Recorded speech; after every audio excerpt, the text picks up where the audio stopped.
ఈ పంబా నదిలో స్నానం చేస్తే రోగాలొస్తాయని జెప్పేసి, బ్రెయిన్ ఫీవర్ ఒస్తాయని జెప్పేసి మీరు ఆల్రెడీ న్యూస్ చూసే ఉంటారు. ఈ పంపా నది తీరానే అయ్యప్ప స్వామి వారు ఒక చిన్న బాలుడి రూపంలో పందలం రాజైన రాజశేఖరుడికి కనిపిస్తాడు. ఇక్కడ మీకు ఏదైతే కనిపిస్తుందో ఇదే పవిత్రమైన ప్రవహిస్తున్న పంబా నది. ఈ పంబా నదిలో స్నానం చేయడానికి ఎక్కడెక్కడి నుంచో అయ్యప్ప స్వామి భక్తులు దాదాపు లక్షల్లో వస్తారు. శబరిమలకు వెళ్లే అయ్యప్ప స్వామి భక్తులు పంబా నది దగ్గర స్నానం చేసేటప్పుడు కొన్ని జాగ్రత్తలు అయితే పాటించాల్సి ఉంటుంది. అక్కడున్న కేరళ ప్రభుత్వం కూడా హెచ్చరికలు జారీ చేసింది. అదేంటి అంటే ఒక కొత్త రకము కేరళలో ఒక వైరస్ లాంటిదైతే వచ్చింది. అదే బ్రెయిన్ ఈటింగ్ అమీబా లాంటిది. ఇది చాలా డేంజర్. చాలా చిన్నగా ఉంటుంది. ఇది ఒక సూక్ష్మజీవి లాంటిది. ఇది ఎక్కడ ఉంటుందంటే కలుషితమైన నీళ్లు లేదా ఎక్కువసేపు నిలిచి ఉంటాయి కదా నీళ్లు, అక్కడ ఉంటుంది. మీరు ఈ పంబా నది దగ్గరికి వచ్చి స్నానం చేస్తున్నప్పుడు ఆ వైరస్ ఒకవేళ దాంట్లో ఉంటే మీరు స్నానం చేసేటప్పుడు అది మీ ముక్కులోంచి లోపలికి వెళ్ళిపోయి మెల్లగా మీ మెదడుని తినడం స్టార్ట్ చేస్తుంది. ఆ మెదడులో ఉన్న కణజాలాన్ని మొత్తం అయితే నాశనం చేస్తుంది. ఈ 2025 సంవత్సరంలో కేరళలో ప్రజెంట్‌గా ఇప్పుడు 69 కేసులు అయితే రిజిస్టర్ అయ్యాయి. అందులో 19 మంది అయితే చనిపోయారు. ఈ వ్యాధి లక్షణాలు ఎలా ఉంటాయంటే విపరీతమైన హెడేక్ వస్తుంది, ఫీవర్ ఉంటుంది, వామిట్స్ అవుతాయి, ఇంకా మెడ అనేది స్టిఫ్‌గా గట్టిగా బిగుసుకుపోతుంది అండ్ మూర్ఛ కూడా రావడం అవుతుంది. ఒకవేళ ఈ వ్యాధి వస్తే 3-7 రోజుల్లో చనిపోయే ఛాన్స్ కూడా ఉంటుంది.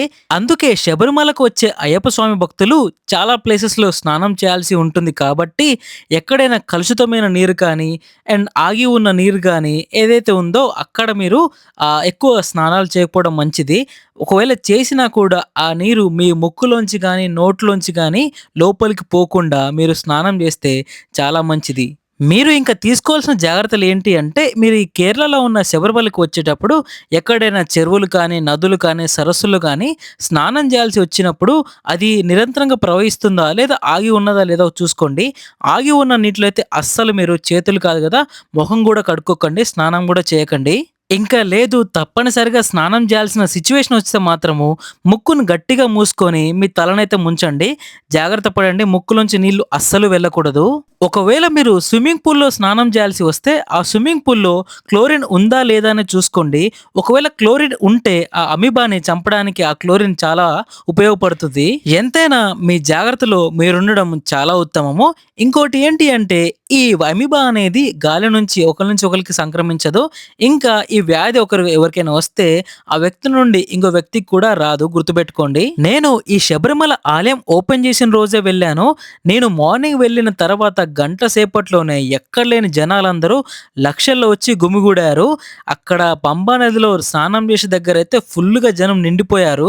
మీరు కూడా ఈ విషయాన్ని ఎంత మందికి వీలైతే అంతమందికి శబరిమలకు వెళ్ళే అయ్యప్ప భక్తులకి ముఖ్యంగా షేర్ చేయండి. వాళ్ళని ఇంకా గైడెన్స్ చేయండి. వాళ్ళకి ఇంకా మోటివేట్ చేయండి. ఎలా జాగ్రత్తలు తీసుకోవాలి, ఎలా స్నానం చేయాలనేది మీరు తప్పకుండా మీరు పాటించి ఇంకొక 10 మందికి చెప్తే మీరు అందరికీ బాగు చేసిన వాళ్ళు గానీ, అందరిని కాపాడిన వాళ్ళు కూడా అవుతారు. ఇంకా మనము ఈ పంబా నది ప్రాముఖ్యత గురించి మనం ఈ వీడియోలో తెలుసుకుందాము. శబరిమల అయ్యప్ప స్వామిని దర్శించుకునే ప్రధాన ఘట్టాల్లో ఈ పంబా నది స్నానం అనేది ముఖ్యమైన ప్రధాన ఘట్టం.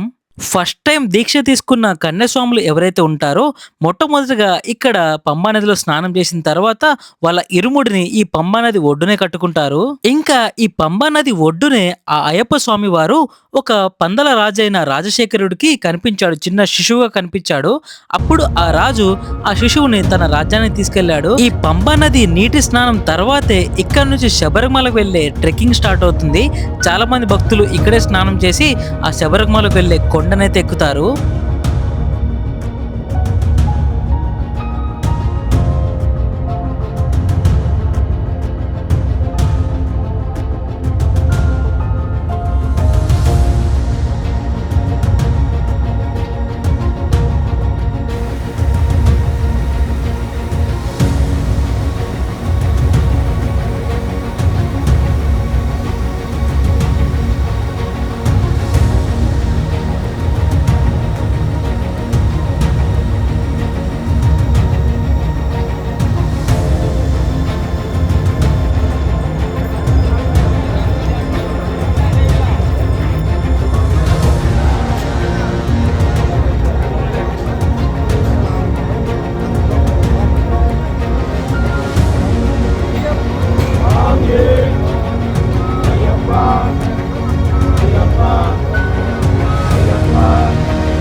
ఇక్కడే అయ్యప్ప స్వామి భక్తులు మాల వేసిన వాళ్ళు అందరూ ఇక్కడే స్నానం చేసి అక్కడ పైన దర్శనానికి అయితే వెళ్తారనమాట. అండ్ ఇప్పుడు నేను కూడా ఇక్కడ స్నానం చేసేసి బట్టలు అయితే వేసేసుకొని దర్శనానికి అయితే వెళ్ళిపోవాలి. అక్కడికి వెళ్ళడానికి కొన్ని కిలోమీటర్లు ట్రెక్కింగ్ అయితే చేయాలి. ఆ ట్రెక్కింగ్ కొంచెం కష్టతరంగా కూడా ఉంటుంది. సో ఆ స్వామిని మనసులో స్మరించుకొని మనమైతే వెళ్తూనే ఉండాలి. కానీ నీళ్ళు మాత్రం చాలా చల్లగా ఉన్నాయి. అండ్ ఇక్కడ స్నానం చేసిన తర్వాత మీరు టాయిలెట్స్ వెళ్ళాలంటే టాయిలెట్స్ కూడా ఉన్నాయి. ఒకవేళ కాలకృత్యాలు ఏమైనా తీర్చుకోవాలంటే అవి కూడా ఉన్నాయి. చాలామంది పంబ దగ్గరకు వచ్చేసి పడుకుంటున్నారు. మేబీ కొన్ని స్టేస్ కూడా ఉండే ఛాన్స్ కూడా ఉంది. ఇక్కడ కావాలంటే బట్టలు కూడా కొనుక్కోవచ్చు. చాలా షాప్స్ కూడా ఉన్నాయి. టీ కాఫీ సంబంధించిన అన్నీ కూడా ఉన్నాయి. మీరు ఇక్కడికి రావాలంటే నీలెక్కల్ ఉంది చూసారా, నీలెక్కల్ నుంచి బస్సులో పంబాకి అయితే వచ్చేసేయాలి. అండ్ ప్రజెంట్ ఇప్పుడు ఈ పంబా నీటిలో స్నానం అయితే చేసి మనమైతే ఆ శబరిమల స్వామివారి దర్శనానికి అయితే వెళ్ళిపోదాం.